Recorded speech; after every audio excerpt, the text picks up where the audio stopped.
Okay, so I am planning on doing a video later on about my the well, how I rank the arcs of One Piece and the usual least favorite to favorite, and there are a lot of them. We are in the middle of the Totland or Whole Cake Island arc. Like, I'm not really sure how you're supposed to put those. Like, can you? Is it Totland? Is it Whole Cake Island? Can you just put them together? Or we'll just say Big Mom arc for now. And I'm liking the arc a lot. Like, it's actually the first arc I'm watching. Actually, no, that's a lie. It's the second arc I'm watching after having caught up with the series. The first one was Zoe, and now we're at the Big Mom arc. And anyway, I'm getting on a tangent at the very beginning of the video. I have a friend who I got him into watching One Piece within the last couple years. It's funny. He got me into anime, and he would always talk about it before I became a fan. And I misinterpreted him. Like, that meme you would see on Facebook, like the guy is talking with his mom and he's like, Naruto, One Piece, Dragon Ball Z, Sword Art Online, Darker Than Black, and so on. And the mom is like, Naruto! That was kind of me, only I always heard of how big One Piece was. And so, like, his go-to show was Bleach, but I always misinterpreted. I was like the mom. I misinterpreted Bleach and Naruto and whatever else as he would also like One Piece.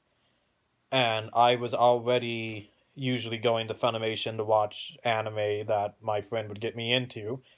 And One Piece is like the main attraction for Funimation, at least for shonen.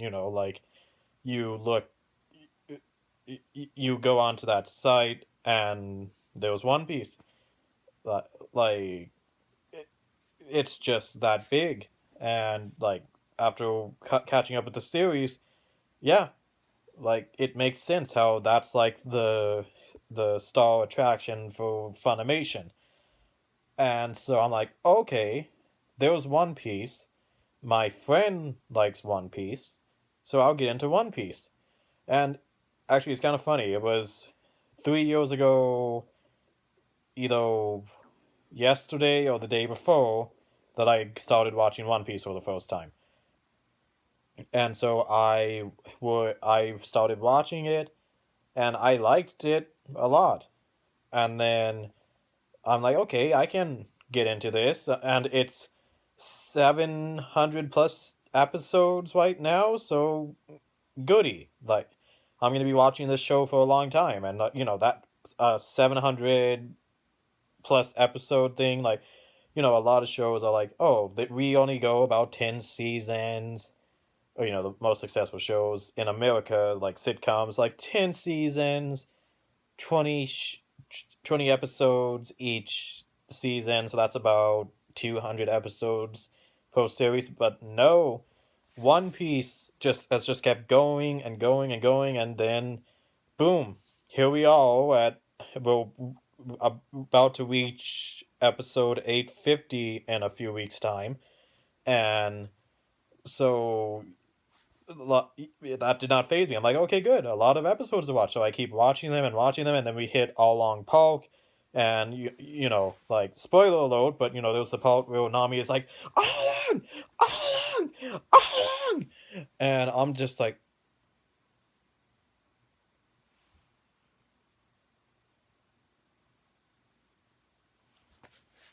and then I just watch it's episode 37, by the way, one of my favorite episodes, where Nami asks Luffy to help her. He puts his hat on her, and he's like, that's what friends do. And then next thing you know, one of the most epic moments happen with the Straw Hats, Luffy, Zoro, Sanji, Usopp, they all grab their things and like we're gonna kick all Long's ass. And at the end of that episode, Luffy breaks the wall, and it shadows, and all Long's like, "Huh?" And then Luffy's like, "Which one of you is all Long?" And then that began the climax of the East Blue arc. I mean, okay, you have Logtown, but there was all along was basically the final boss of the East Blue saga. I've heard that from a lot of people, and it makes sense. So I would talk to my friend. I'm just like, hey, so I got into One Piece. And he's like, oh, is that so? And I say, yeah, I'm excited. We're like, now we can watch it together. And he's like, huh? I'm like, well, don't you watch One Piece? And he's like, nah, sorry. I've never said I watched One Piece. I've watched Naruto and Bleach and a lot of other anime, but One Piece always seemed a little kiddish to me. And I'm like, what? How could you say it's kiddish? Like, I mean, I wasn't like pissed off, like, oh, you son of a. No, like, he's one of my friends. So I'm just like, oh, I did not know that. I actually thought you were a fan. But, after seeing Nami again, spoiler, Along! Along! Along! And then Luffy kicks Along's ass, and then he's like, Nami! You are my friend! And it's just like, after that arc, if it moved you at all, you're like, yeah, I'm here to stay. I am going to stay and watch this show until they find One Piece, until the final woe that even Oda himself prophesized. I'm here until the very end. I don't care if it's 2,000 episodes, 3,000 episodes, a million episodes. We are going to find One Piece with the Straw Hats, and we don't care how long it takes. So eventually, me and my friend, like, we would hang out every week and watch anime. It took some convincing, but I convinced him to start watching One Piece. And then you guys remember in episode 6, I think it was, I think the dog's name was Shushui. I'm sorry if I got the name wrong. Shushui, the dog who was protecting his Ono's pet food store. I think that's what it was. And like we get the backstory of Shushui and how his Ono died, and he's protecting the store for him. My friend, who once again thought One Piece was for little kids, he's watching it and he's just like,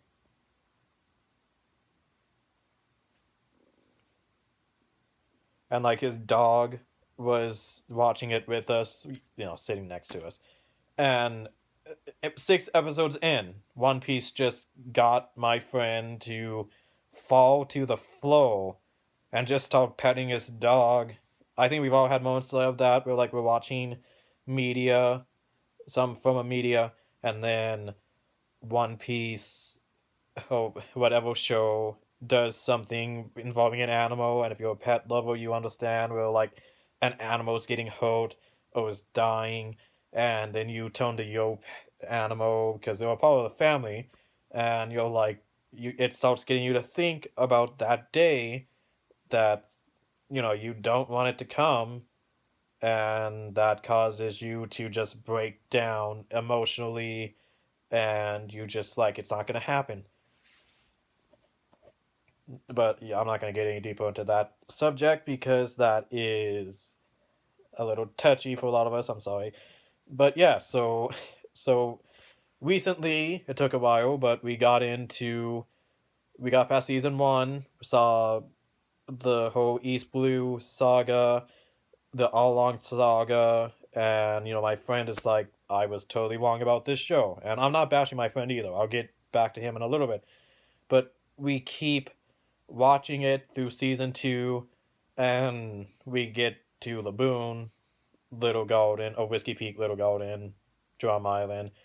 Finally, a couple weeks ago, we finished Alabasta, and it's funny because I I was trying so hard to not, spoiler alert, spoil that Robin joins the crew, but every time we would do something One Piece related other than just watching the show. It's just like, hey guys, Nico Robin's joining the crew, and I'm just like, shut up. And so finally we get there. He and like of course the title for the English dub at least is like the seventh member is Nico Robin, and it's like, why would you even do that? And so he knows about Boa Hancock already, because come on, it's Boa Hancock. She transcends out of One Piece. She's that famous. And I'm just like, so you know about Hancock, right? And he's like, yes, I know about Hancock. And so I would like mute the computer before it said Robin, and it's like the seventh member is Boa Hancock, and then I mute it. So yeah, finally we got past that, and now we are starting the season 3. I told him to just go ahead and watch the first few episodes of season 3, so he would have a basis of what will info come Skypiea. And so yeah, it made me think, yeah, I, I'm gonna try to do a Skypiea review, even though I only saw it one time. And so now we finally get to the main event of this arc, of this video. Before going back through Jaya and Skypiea with my friend, I want to remember as best I can the arc and what I think about it. And so like I want it to be one of my favorite arcs, but there was one major problem with it. It's like I was ranking my arcs, and it's like in the middle. It's like, okay, here's least amount, here's okay arcs, here's the good arcs. Like every arc is good, but still, here's the good arcs, here's the above average arcs, and then here are the great arcs. And Skypiea is like between the good and above average arcs for me, and it's because of the one major issue, and that is it has not come back into play throughout the entire scheme of One Piece. It has not come back into play. I mean, sure, you had all those references back in Dressrosa. I believe there was a Nolan statue and a few other things I can't remember, but yeah, other than a few references here and there and a cover story involving Inaru or now, however you want to call him, it has not come back into play. And that's really disappointing because, like, Skypiea was probably the very first very unique arc of One Piece. Like, sure, you have all these arcs in the East Blue that are they're normal pirate arcs for the most part. Hardly any devil fruit users Luffy has to fight. And then you get into the Grand Line and Baroque Works, and it still stays kind of grounded. Like, other than the devil fruit powers, you could see this stuff happening in our world. But finally, Season 3, Skypiea, is when we start to discover the vastness of the One Piece universe, because they're not in the ocean, they're not on some island. Well, okay, they're on an island, but you know what I mean, if you've seen the arc. They go up. The ocean itself shoots them up 10,000 meters into the clouds. Like, that's a really cool idea. And, like, there was even a poneglyph on it, or a poneglyph, sorry. And, okay, hopefully that will have a little bit of importance. It should. But for the most part, the grand scheme of Skypiea it's not really relevant to the rest of One Piece. It's like if you play a video game and you are going through the campaign, and then the game developers are like, hey, look, here's the new DLC. And you buy that DLC, and then you play through the DLC, and then you win, and you're like, well, that was fun. I wonder if it will come into play. No, that didn't really come back into play, I guess. Like, it's one of those DLCs, it seems like. Like, bring Inaru back. Oh, have Skypiea play Summon Potence. Like, I mean, look at I guess, the polar opposite of Skypiea, Fishman Island. That played a very important role in the grand scheme of One Piece. Just like I mean, sure, so you can say all you want about Hody Jones and the villains sucking, because they're kind of a rehash of all along. I get that, and personality wise and power level wise, but like it still was important. It was the, I guess, second important arc after the time skip. But other than Skypiea not really coming back into play so far, like the story itself is a great arc. Like first, it starts out with Jaya, and it's just like you have Luffy, Zoro, Nami, and the ball, and there's Bellamy, and he's talking trash to them, and Luffy and Zoro, for the first time, they don't fight back, and Nami and us are like, "What are you doing? Fight back!" And then eventually we meet the guy who would become known as Blackbeard, and his when a man's dream never dies speech, and that's when you're like, oh, this is starting to get a little special. This is actually going to be a little different from East Blue and Baroque Works. And next thing you know, they shoot up the knockup string, and in the English dub of the anime, as far as I know, the first opening to We All is playing, and it's awesome. And they're like, we're gonna do it, and they do it. And it's great. It's a great opening to the Skypiea arc, and Jaya is a great precursor arc to Skypiea.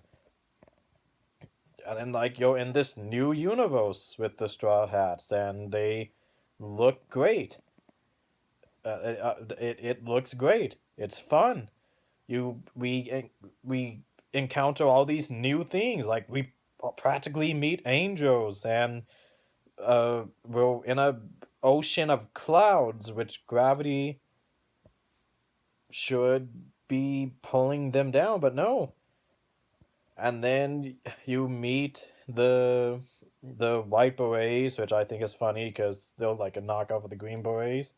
It's just it's funny to me, but also then you like, I always think it's unique how the main character doesn't always become the center of attention due to a plot device.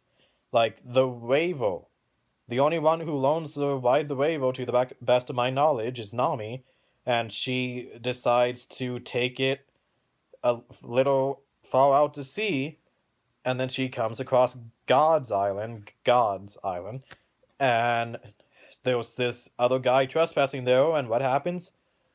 Boom! Lightning strike, and Nami's like, yeah. And you're like, oh, jeez, what? This is gonna be worse than Crocodile for the Straw Hats, isn't it?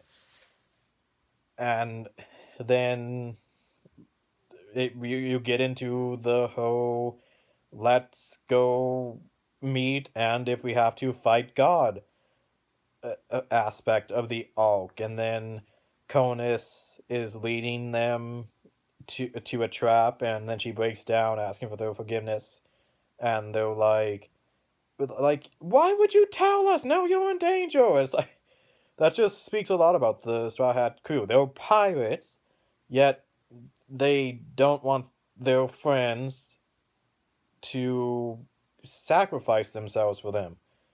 And like, that really does speak a lot for them, and it's another great moment of the arc. And next thing you know, Conus gets electrocuted, and you're like, no! Well, okay. Maybe not that extreme for Conus, because she was kind of just a side character for the Hulk, a third party person. But then we get.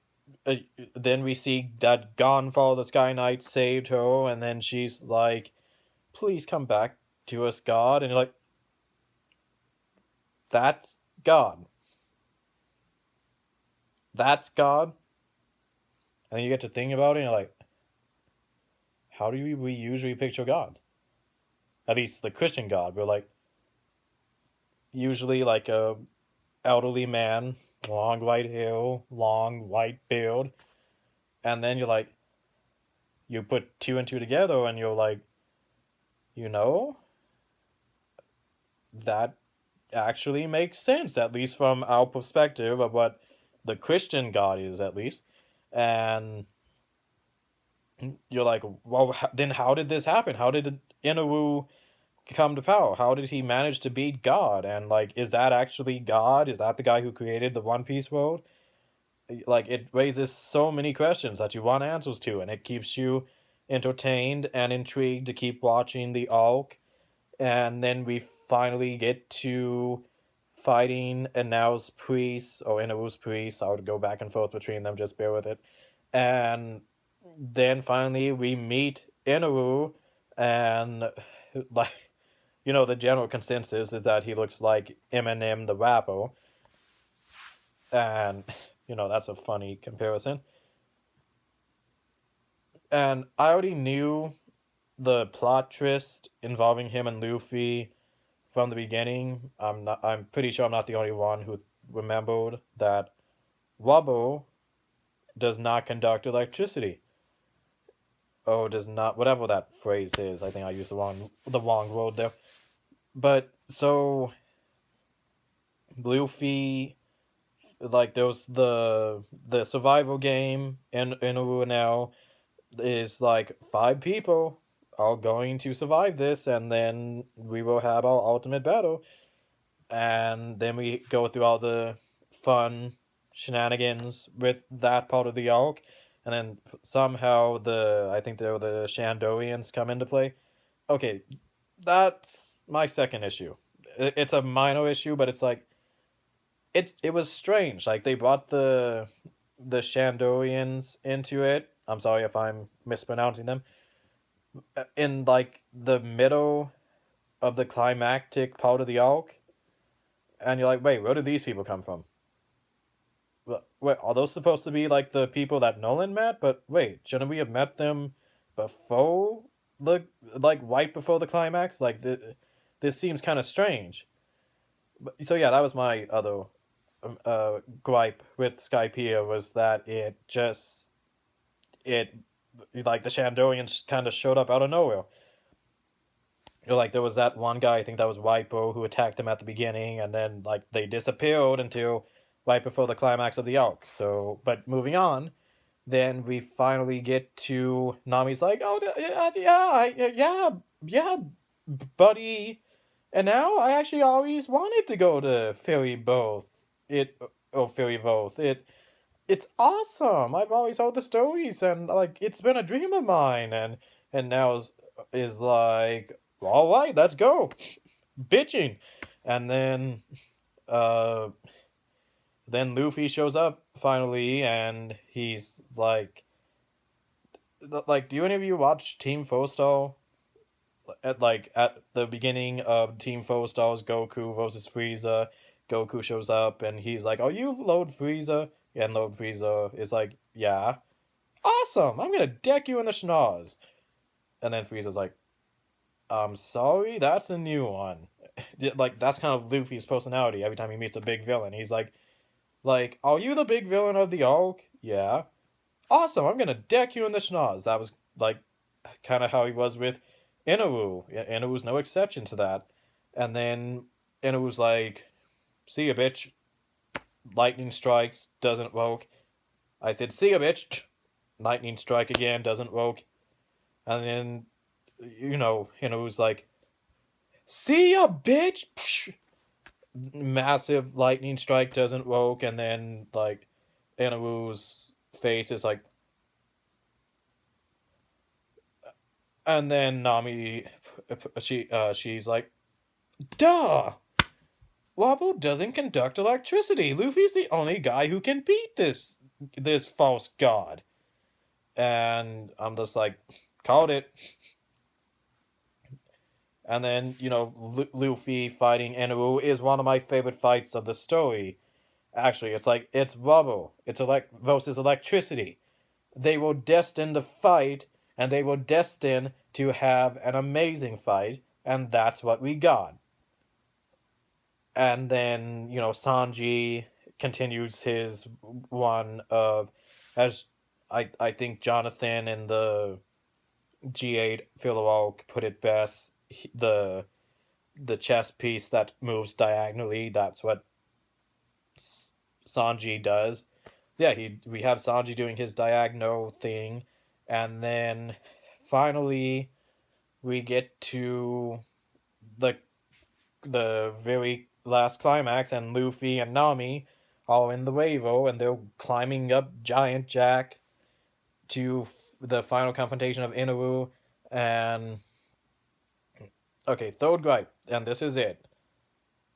We get the flashback right there. You're just like, Nami and Luffy team up, and like, I'm okay with shipping them. I mean, I ship Luffy with like every girl he meets, but especially Nami, especially after the Luffy help me, and then Luffy's like, of course, I ship them. So I'm just like, yes, Luffy and Nami team up on the wave or racing up to beat the Inaru's ass, and then it was like a 3-episode side story backstory of Nolan discovering the island before it shot up to the sky, and I'm like, no, why?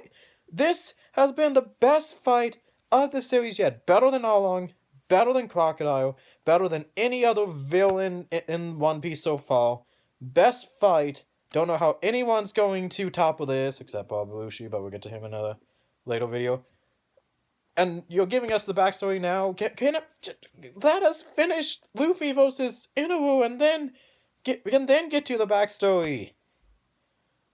But finally, got past the backstory. I actually, it took me a while to get back to that backstory. I just skipped ahead. To be honest, I skipped ahead, watched the rest of Skypiea, then I caught up with the series, and I'm like, all right, I'll go back and watch all the backstories that I skipped over. Which that was one of the only ones. It was that one and a few filler arcs that I skipped. So yeah, finished those, and but anyways, back to Skypiea. It was just the way Luffy beats Inaru was great. It's funny how at the celebration, Luffy and the gang are partying, and then Inaru was like, screw it. I'm going to ferry both later, bitches. And then finally, the heroes, Gonfall is back as God, who we just know it actually means king in Skypiea. And then the Straw Hats get back in the Going Merry and float back down to Earth. Until Luffy wastes all the squids ill, and then they fall into the fortress of G8, which is filler, but it's really good filler. So I like to consider that the actual what happened. It sue me. But yeah, and then that's another thing. Luffy continues to ruin the Going Merry. And we got a little foreshadowing with Usopp and the ghosts on the Going Merry about what's to come in one of the big arcs closing in. And so yeah, I really like Skypiea, and I think it has the potential to be one of my favorite arcs in the top 5. But it all depends on where Oda goes with the story. Is Skypiea going to become more important?